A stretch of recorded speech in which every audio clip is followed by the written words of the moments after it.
For Sierra Hebert and her mother, it's been a stressful few months. She's waiting to hear if a tumor in her brain is life-threatening or not.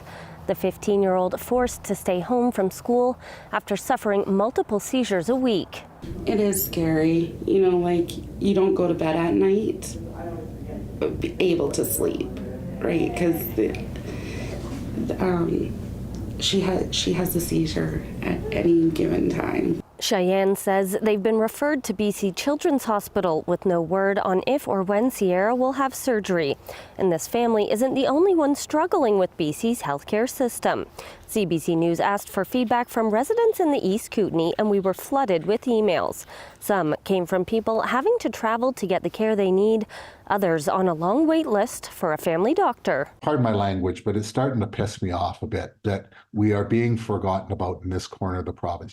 Wilkes has long been calling for radiation therapy here in Cranbrook. The Ministry of Health says that in the last year, about 530 patients have had to travel from the Kootenays to BC Cancer Centres.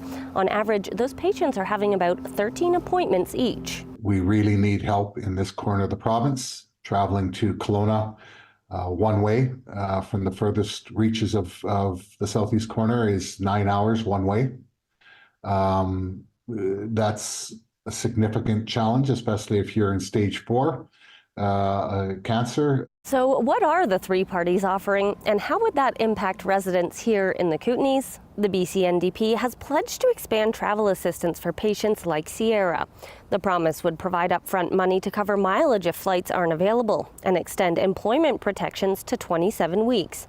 But Cheyenne worries that's not enough. After that 27 weeks, I'm not sure what it's going to look like or if I'm going to be able to return to work, not knowing when she gets her surgery. Meanwhile, the BC Conservatives are promising to reduce administrative costs in healthcare. They want to allow for both public and private healthcare options and want patients like Sierra to be able to access care outside of BC.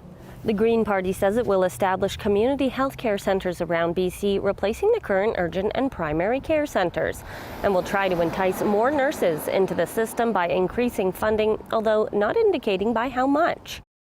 For Cheyenne Hebert, she just wants to know her daughter will be taken care of. I have to be her voice. I have to be her mom. Something she says she'll be considering when she's at the polls on October 19th. Bullock, CBC News, Cranbrook.